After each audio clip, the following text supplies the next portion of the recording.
계시록 6장 1절에 17절. 내가 봄에 어린 양의 7인 중에 하나를 떼시는데 그때에 내가 들으니 네 식물 중에 하나가 우레소리같이 말하되 오라 하기로 이에 내가 보니 흰 말이 있는데 그 탄 자가 활을 가졌고 면류관을 받고 나아가서 이기고 또 이기려고 하더라. 둘째 인을 떼실 때에 내가 들으니 둘째 생물이 말하되 오라 하니 이에 다른 붉은 말이 나오더라. 그 탄 자가 허락을 받아 땅에서 화평을 제하여 버리며 서로 죽이게 하고 또 큰 칼을 받았더라. 셋째 인을 떼실 때에 내가 들으니 셋째 생물이 말하되 오라 하기로 내가 보니 검은 말이 나오는데 그 탄 자가 손에 저울을 가졌더라.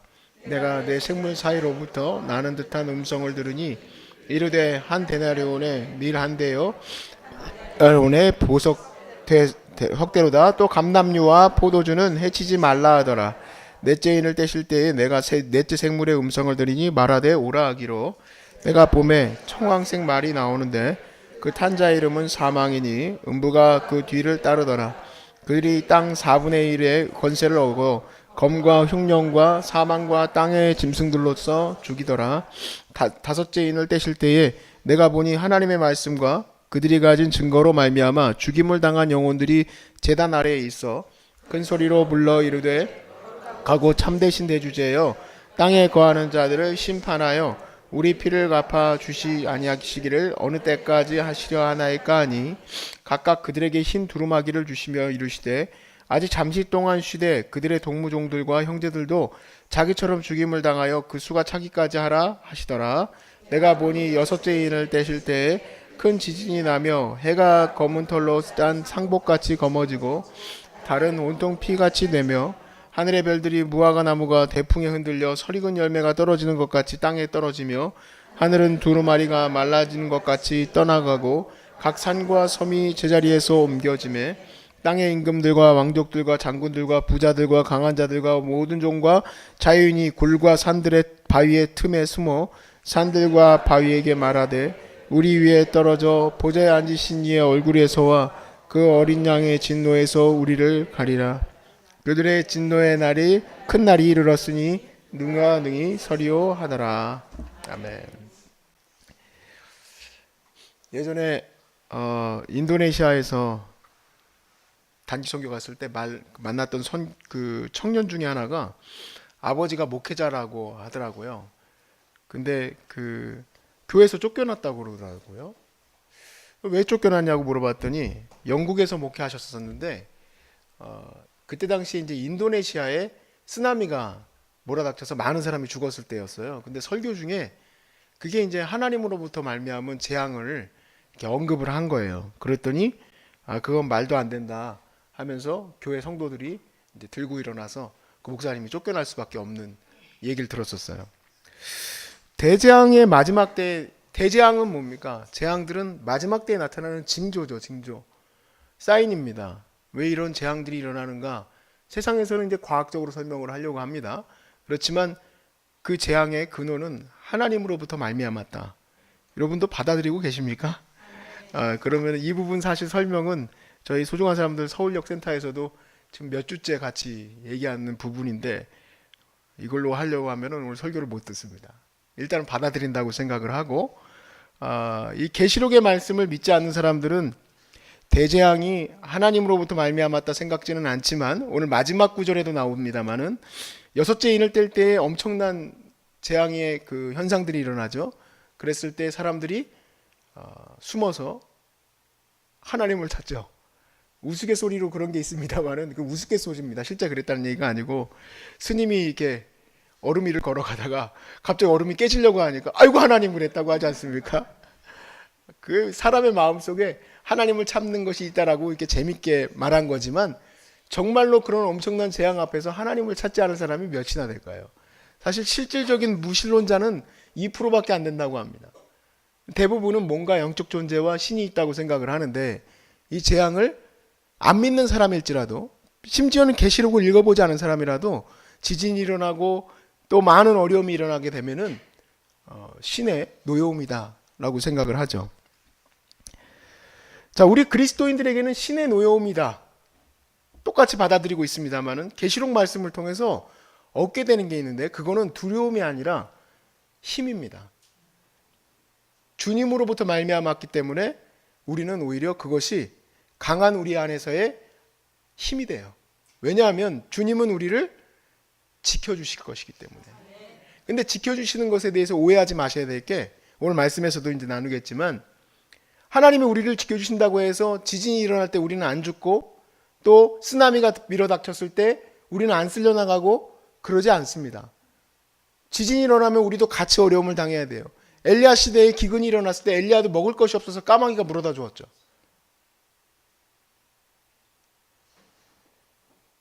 전염병이 돌 때에 똑같이 흑사병이 돌고 이랬을 때에도 유럽에서 그리스도인, 아무리 정말 거룩한 그리스도인이라도 흑사병 앞에서 살아날 수 있는 사람은 없어요.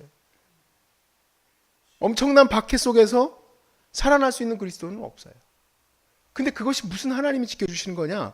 결국 우리는 지금 이 삶에서만 보는 것이 아니라 영원한 생명, 하나님의 보좌 앞에 나아가는 거룩한 순교자로 사는 것, 그 모든 것들까지도 연결해서 보기 때문에, 아, 그리스도인들은 하나님이 지키시는구나, 하나님이 보호하시는구나, 하나님의 영원한 계획을 깨달으면 이것을 마음으로 알게 됩니다.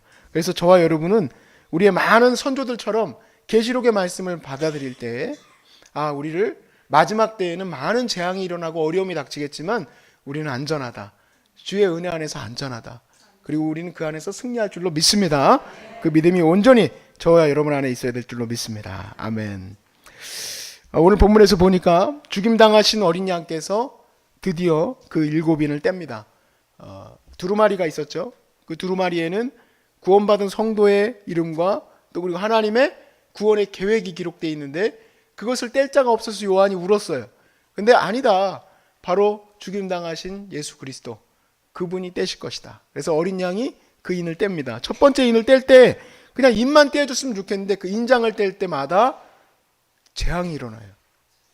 인장을 하나씩 뗄 때마다 재앙이 일어나요.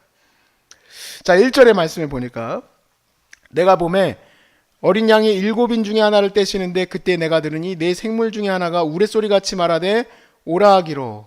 자, 내 생물 중에 하나가 외친 겁니다. 여러분 아시죠? 보좌에 내 생물이 있었죠. 아, 여러분 진짜 고급스러워요. 여러분 이제 계시록을 하면서 꽤 오랫동안 계시록도 하고 저하고 성전신학도 같이 나누면서 머릿속에 이게 딱 그려진다는 게 대단한 겁니다. 일단 에스겔서, 이사야서, 에스겔서, 다니엘서, 그리고 요한계시록을 보는데 문제가 없다는 얘기예요. 이게 여호와의 보좌만 하면 아우 골치 아프다, 이게 도대체 뭔지 모르겠다, 이게 아니라 이게 딱 들어오는 거예요. 이제 지금 들어오고 계세요? 안 들어오시는 분이 한 2분 있는 것 같아요. 안 들어오는 분이. 자, 그래서 그 내 생물 중에 하나가 외치는데, 왜 우레소리가 들리냐? 우리가 보았잖아요. 번개와 우레소리, 지진 소리, 그 큰 소리들이 나는 건 하나님의 보좌에서 나는 소리. 그래서 오라, 그냥 명령한 겁니다. 그래서 2절에 이제 내가 보니 흰 말이 있는데 그 탄자가 활을 가졌고 면류관을 받아 나아가서 이기고 또 이기려고 하더라. 자, 흰 말을 타고 활을 가진 이 면류관을 쓴 사람은 누굴까요? 여러분 느끼기에, 여러분 이게 좋은 사람인지 나쁜 사람인지 느낄 수가 없죠. 이게 중요한 부분입니다. 이게 좋은 사람인지 나쁜 사람인지 알 수 없는 이 부분이 중요한 거예요. 이 말을 탄 자는 좋은 사람일까? 흰색하면 우리에게 느껴지는 거는 순결한 성도, 승리한 자, 면류관은 승리한 자한테 주는 거잖아요. 근데 이게 나쁜 건가? 계시록 3장을 한번 보세요. 계시록 3장 4절에서 5절 말씀에 보니까, 자, 사대교회는 여러 가지 혼이 났지만 그 중에서 그 옷을 더럽히지 아니한 몇 명이 있다고 그랬어요. 너에게 있어 흰 옷을 입고 나와 함께 다니리니 그들은 합당한 자인 연고다. 이기는 자는 이와 같이 흰 옷을 입을 것이요 내가 그 이름을 생명책에서 결코 지우지 아니라. 이기는 자가 입는 그 흰 옷을 입은 말 탄 자가 이기고 또 이기리라 했는데, 도대체 이거는 뭘까? 적그리스도입니다. 적그리스도. 분간이 안 가요. 이단을 말합니다. 놀랍게도 그들은 하나님의 그 이름을 스스로가 취하는 자예요. 그리고 그가 이기고 이길 것이다. 이게 첫 번째 인을 뗐을 때 나오는 장면. 우리가 한번 이 내용이 뭔지 그 데살로니가후서에서 바울의 설명을 한번 봅시다. 잘 설명해 놓으셨어요. 데살로니가후서 2장 1절부터 말씀이에요.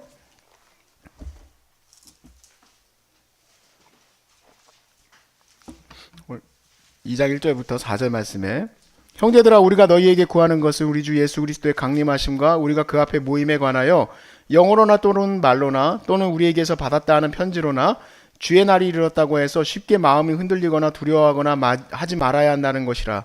누가 어떻게 하여도 너희가 미혹되지 말라. 먼저 배교하는 일이 있고 저 불법의 사람 곧 누가 나타납니까? 멸망의 아들이 나타나기 전엔 그날이 이르지 아니하리니 그는 대적하는 자라. 신이라고 불리우는 모든 것과 숭배함을 받는 것에 대항하여 그 위에 자기를 높이고 하나님의 성전에 앉아 자기를 하나님이라고 내세우느니라. 자, 그런 자가 나타나는데 11절에서 14절 말씀에 이러므로 하나님이 왜 미혹의 역사를 그들에게 나타나게 하시는가예요. 하나님의 보좌로부터 이 흰옷 입은 말 탄 자가 나아가서 계속 이기고 있어요. 왜냐하면 그 설명이 되어 있습니다. 거짓 것을 믿게 하심은 진리를 믿지 않고 불의를 좋아하는 믿는 자들로 하여금 심판을 받게 하려 하십니다. 그랬습니다. 여러분 이렇게 숨겨져 있으니까 잘 몰라요. 이 사람이 진짜 미혹된 마음을 갖고 있는지, 그런 걸 좋아하는 마음을 갖고 있는지 아닌지 이 교회 안에서는 알 수가 없어. 근데 이단이 와서 꼬이어 넘어가게 하면은 그걸로 홀딱 넘어가요. 근데 들어보면은요, 아, 왜 저런 거에 넘어갈까 하고 우리도 그 교회를 고개를 갸웃갸웃 거리잖아요. 근데 그럴 수밖에 없다는 것을 느끼게 돼요. 진리를 굳건히 붙들지 않은 거예요. 진리를, 하나님의 말씀을. 불의를 좋아하는 모든 자들로 하여금 심판을 받게 하려 하십니다. 주께서 사랑하는 형제들아 우리가 항상 너희에 관하여 마땅히 하나님께 감사할 것은 하나님이 처음부터 너희를 택하사 성령의 거룩하게 하심과 진리를 믿음으로 구원을 받게 하심이니. 누가 하신 겁니까? 하나님이 하신 거예요. 내가 처음부터 지금까지 거룩한 진리의 말씀 앞에 서게 있다는 것은 하나님의 은혜를 주셨기 때문에 그래요. 이를 위하여 우리의 복음으로 너희를 부르사 우리 주 예수 그리스도의 영광을 얻게 하려 하심이니라. 아멘. 여러분은 바로 마지막 때에 주님께서 기뻐하실 영광의 존재들이에요. 이 모든 것을 이기고 잘 세워진 영적 존재들은 우리 주님께 영광이 된다. 그렇게 잘 설명했어요.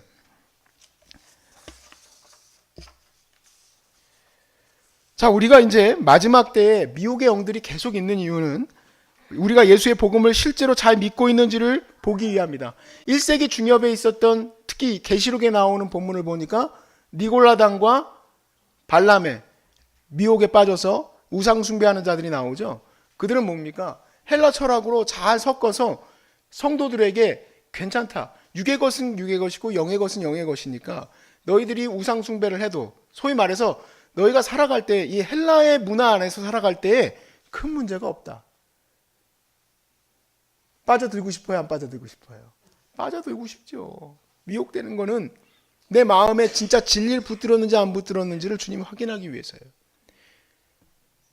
20세기 넘어가면서 유럽 교회들이 엄청나게 문을 닫았습니다. 자유주의 때문에 그렇죠. 아무튼 그때 일어난 자유주의하고 또 인문학과 여러 가지 이 소위 말해서 인간의 학문이 계속해서 교회를 문 두드리고 있을 때 그 사상이 지금 현재에는 모든 이단 교회들에게 힘을 주었어요. 그래서 성경을 비유풀이라는 방법으로 풀어내서 하나님이 해와 달과 별을 만드셨다는 얘기는 이제 빼도 돼. 해와 달과 별은 영적 존재네. 바다를 만드셨다. 바다를 만들었다는 것도 다 세상을 만드셨다는 얘기라. 이렇게 아무튼 공식적으로 다 만들어내니까 사람들이 이제 이해가 가는 거예요. 아담 이전에도 사람이 있었다. 그러네. 우리가 배운 대로네. 수많은 청년들이 JMS, 신천지, 하나님의 교회에 다 빠집니까? 우리의 이 마음속에 하나님의 천지를 창조하신 것을 믿느냐는 말씀에 대해서 분명히 세례받을 때는 아멘이라고 대답했지만 아멘이 아니었던 거예요. 증거가 되는 거예요. 증거가. 예수가 나의 죄를 속하시는 유일하신 구주시라는 말씀이 내 안에서 받아들여지지가 않는 거예요. 이 교회가 하나님께서 세우신 거룩한 성도들의 부름의 모임이다 라는 거에 대해서 받아들여지지가 않는 거예요. 그런 것들을 주님이 다 걸러내시는 겁니다. 자, 그 다음에 우리가 두 번째 인을 뗄 때 장면이 나오죠. 4절에 보니까 이에 다른 붉은 말이 나오더라. 이제 나오라고 했습니다. 둘째 인을 떼고 나오라 그랬더니 그 탄자가 허락을 받아 땅에서 화평을 제하여 버리며 서로 죽이게 하고 큰 칼을 받았더라. 이 붉은 말을 탄 자는 큰 칼을 가지고 사람들을 힘들게 하는데 그가 바로 뭡니까? 큰 박해예요. 큰 박해. 큰 박해.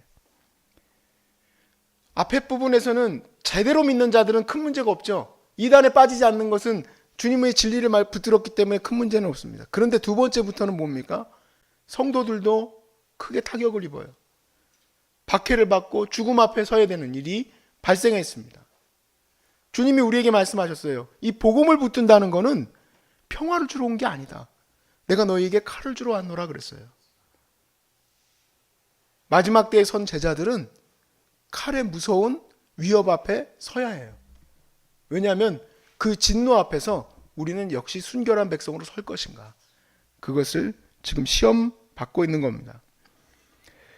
그 다음에 5절부터 6절까지의 말씀에 셋째 인을 떼실 때에 내가 들으니 셋째 생물이 말하되 오라 하기로 내가 보니 검은 말이 나옵니다. 그 탄자가 손에 저울을 가졌다 했어요.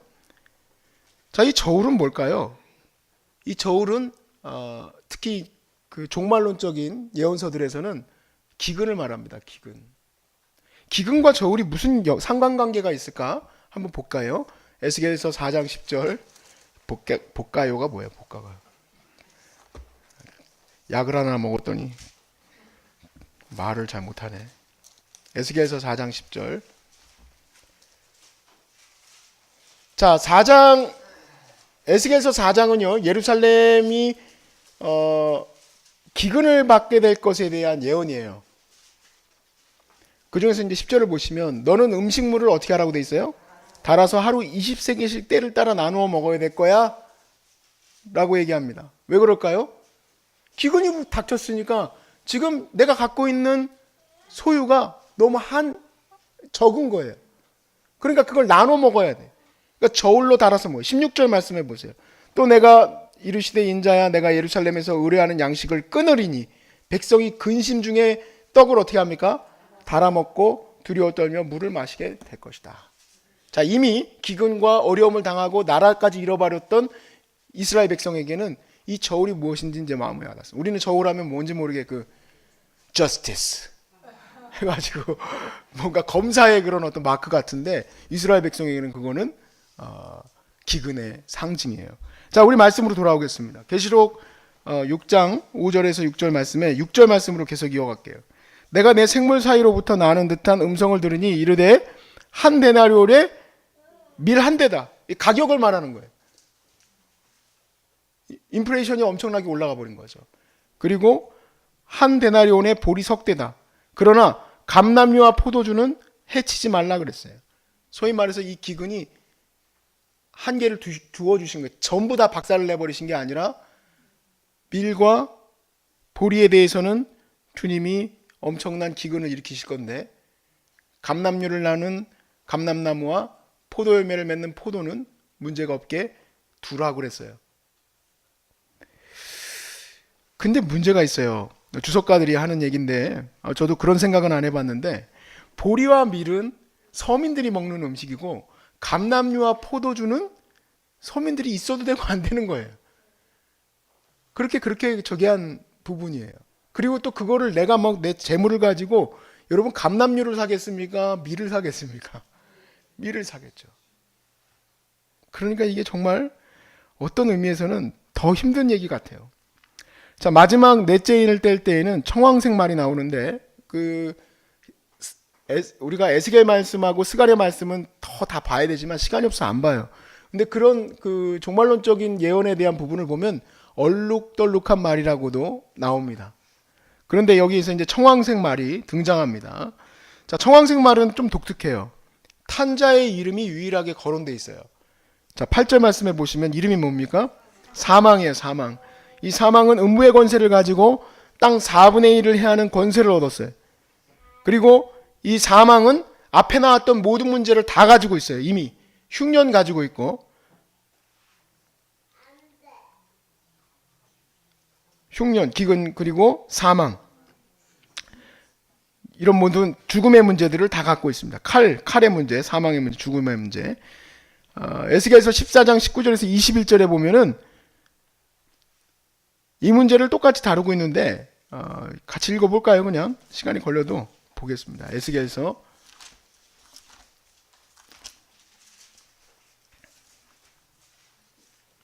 14장 19절에서 21절.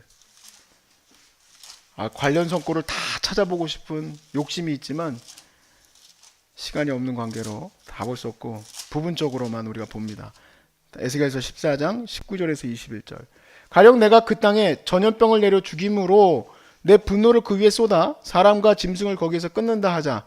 비록 노아, 다니엘, 욥이 거기에 있을지라도 나의 숨을 두고 맹세하노니 그들도 자녀는 건지지 못하고 자기의 공의로 자기의 생명만 건지리라. 주여와의 말씀이니라. 주 여호와께서 이같이 말씀하시되 내가 나의 네 가지 중한 벌 곧 칼과 기근과 사나운 짐승과 전염병을 예루살렘에 함께 내려 사람과 짐승을 그 중에서 끊으리니 그 해가 더욱 심하지 아니하겠느냐라고 말씀하셨어요. 여기 사망의 권세가요, 흉년과 사망과 땅의 짐승들의 죽음으로 표현되어 있죠. 이 땅의 죽음의 짐승의 죽음은 전염병을 말하고 있다는 것을 이 에스겔서 본문으로부터 가져와요. 그러니까 땅의 짐승들이 왜 갑자기 죽습니까? 전염병으로 짐승만 죽는 게 아니라 사람과 짐승까지도 다 죽는 그런 두려움의 역사가 일어나는 걸 말하고 있는 거예요.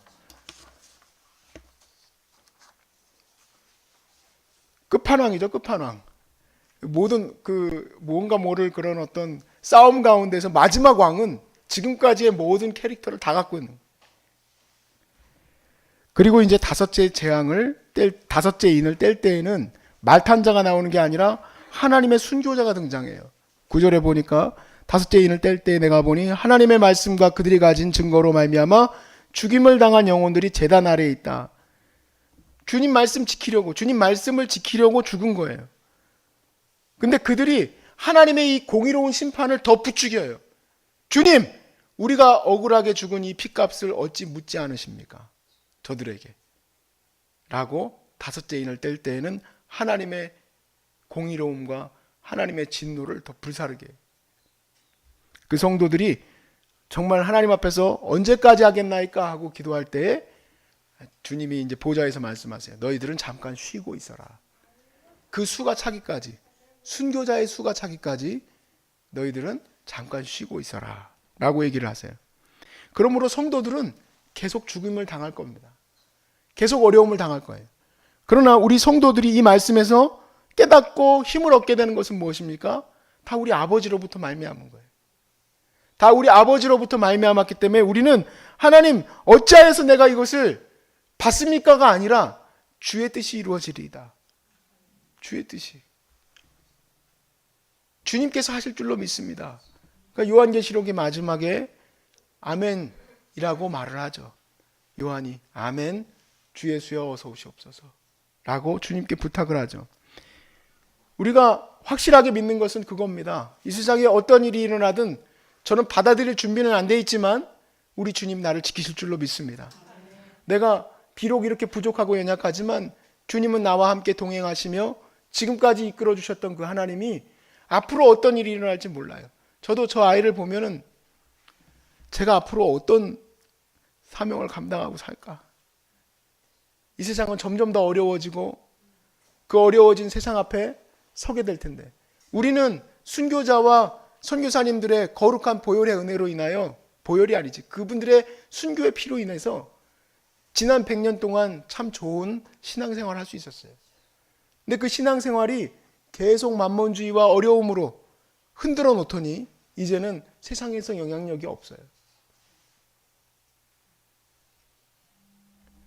그것도 다 주의 뜻이구나. 그것도 다 주의 뜻이에요. 우리는 그냥 매일매일 주의 은혜 안에 있음을 받아들일 수 있길 바랍니다. 그리고 내가 할 수 있는 일들을 감당하고 살아가지만 그런 것들도 다 주의 뜻 안에 있어요. 그러므로 오히려 힘이 납니다. 나를 주님이 온전히 붙드실 것이기 때문에 내 주여 내 마음 붙드사 그곳에 서게 하옵소서.